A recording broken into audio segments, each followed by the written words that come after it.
Hey, what's up everyone? Shane here with ROA Off-Road. Today is a Campfire rant. This is a Thursday Campfire rant. Every Thursday we do Campfire rants, and this is not going to be a rant. This is not even going to be me teaching you much. This is just going to be a question that I have from everybody here. So please, every view that jumps on here, please answer my question. I really want to hear from our audience, because this is a mod or an upgrade or an option that we want to add to our trailers, and I want to know if there would be interest in this mod or upgrade. So here we go.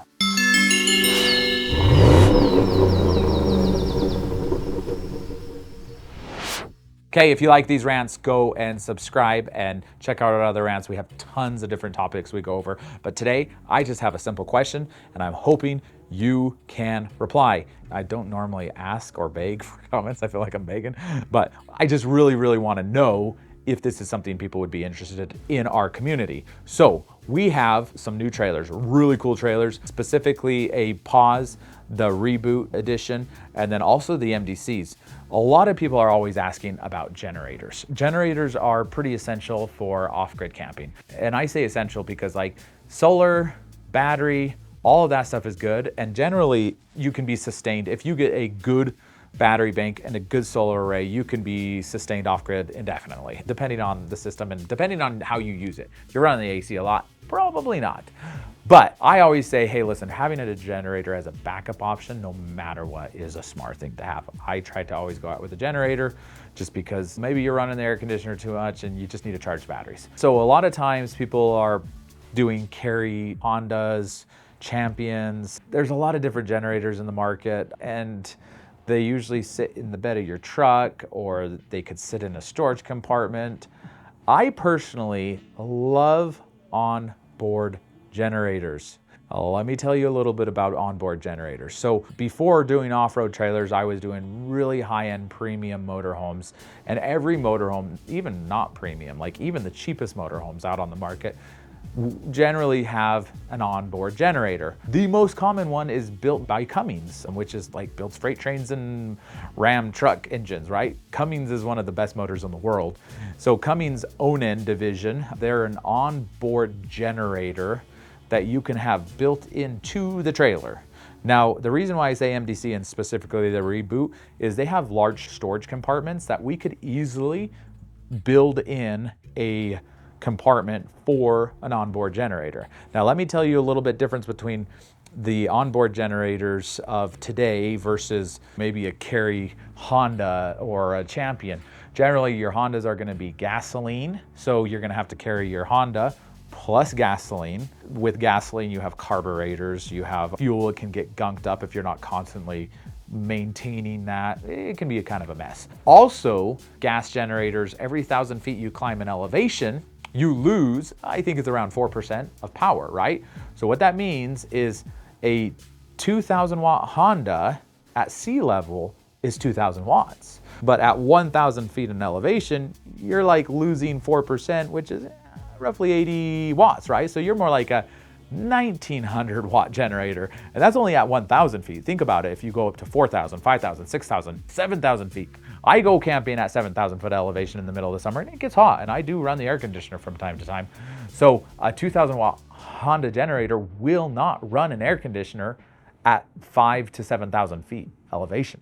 So that's an issue, right? So generally what we're telling people is I would recommend a 3,000 or a 3,500 watt generator. But the issue with that is now you're talking 70 to 100 pounds. It's a big generator, takes two people to lift it into your truck, plus you're dealing with gasoline and carburetors. So the Onan generators, they have an onboard generator that is a propane generator, which means we can connect it into your existing propane tank that is on the trailer.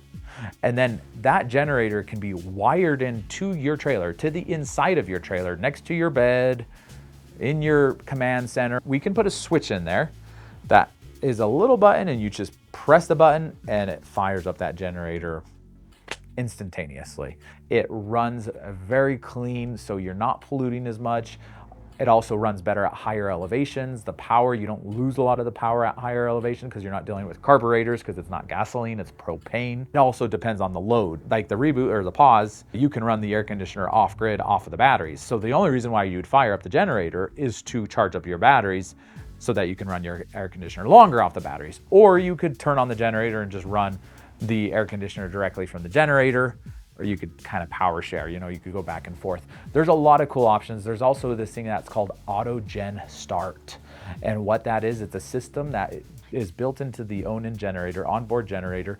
And what it does is it actually goes to your Victron, your servo system, and you can set it to a certain voltage. So if your batteries start to drop down to say 20, 30%, it's in danger zone, the generator will automatically kick on and fire up and start charging your batteries until they get to 80, 90%, whatever it is. So I wanna know, what do you think about this generator? Do you want this generator? Onboard own-in generators come on almost every motorhome in the market. Like, I've never seen a motorhome in the United States that didn't have an onboard own-in generator. And then also toy haulers. Almost every toy hauler has an onboard generator, because usually you're going out to the desert, the dunes, so you're gonna fire up that generator, run the air conditioner all day long while you're out biking and motocrossing around. So these generators are phenomenal. And Cummings, they probably last longer than any other generator on the market. Now this is the issue, and this is the biggest reason why you might not want one, is you're talking like option installed, $7,000, $8,000, maybe $9,000 at the high end, depending on the size of the generator, depending on the install, right? So every trailer's install is gonna be a little bit different, but like just the generator by itself is $4,000 to $5,000. And then you have to option in, it has a soundproof box, you have exhaust, you have wiring harnesses. That's not including the Autogen Start. The Autogen Starts can be $200 to $400 just for that option to be able to automatically engage and turn on.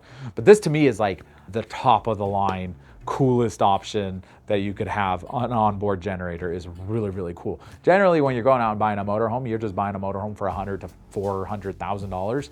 And it's just an option. It's just built into the trailer, the motorhome, no matter what. If you do go buy a toy hauler, usually it's gonna be like a $6,000, $7,000, all the way up to $9,000 option, depending on the size that you get, depending on it being gas versus propane. I personally, if we were to do this as a mod for the reboots or the MDCs, I would go with the propane option, because you already have onboard propane, and that makes a lot of sense to me. Plus it runs more clean. One of the biggest issues with these onboard generators over the years that we've had is carburetors getting gunked up because people are not constantly running them. And so that fuel just turns into sludge, and then that becomes a big issue with the motor. So I would go with the propane option because you're not constantly using it. But I wanna know, like, what are your thoughts about this? Us building onboard generators, this is a big option. And we have had people reach out to us and say, I want a generator. I would love it to be on board. I'd love it to be able to just press a button and have it start from my bed. But usually when we get into the cost, people are like, I don't know, that's a lot of money, because you can go buy a Honda for $2,000, $2,500. But you gotta understand, that's gonna be a small Honda. And then you also gotta deal with fuel, carburetors, maintenance issues, lifting it in and out, storing it somewhere. To me, it's not as convenient as just having an onboard generator, which I personally, I think they're amazing. I love them. I want to install one on my trailer, but there you have it. Please make a comment. Tell us, is this something that you would want to see in the trailers as an option? I want to know, like, who would be willing to buy it. Obviously, I know the price point is going to be different, because somebody that's buying maybe a pause or a reboot, maybe their budget is quite a bit higher and they can afford an extra $7,000, $8,000 option. You know, we do a lot of incinerator toilets, and those are similar in price for a toilet. Would this option be something that's of value for you? So please make some comments below. At least tell me, yes, I want it, or no, or yeah, I would want it if it only costs $1,000. Sorry, that's not an answer. Please don't make that response down below. I don't see it being under $6,000 no matter what, because the way we would have to build it and add it into the thing, it's probably gonna be $6,000 to $9,000 is my, I know that's a huge range, but it's gonna be depending on the unit and depending on how much we have to custom fabricate the space where it goes, because that's gonna be a lot of work. Parts just by itself are gonna be over $5,000. So there you have it. Please go make some comments below. Let us know what you think about that. If you prefer just to go purely carry on generator, I know a lot of people are gonna say, no, I just wanna be battery and solar. If you're trying to run an air conditioner off grid, it's not practical just to do it off of solar and battery. you definitely need some sort of generator just to supplement the times that the solar can't keep up with the batteries. So there you have it. Thanks for watching. Let us know if you have any questions, and please make some comments below on this video. Thank you very much. Bye-bye.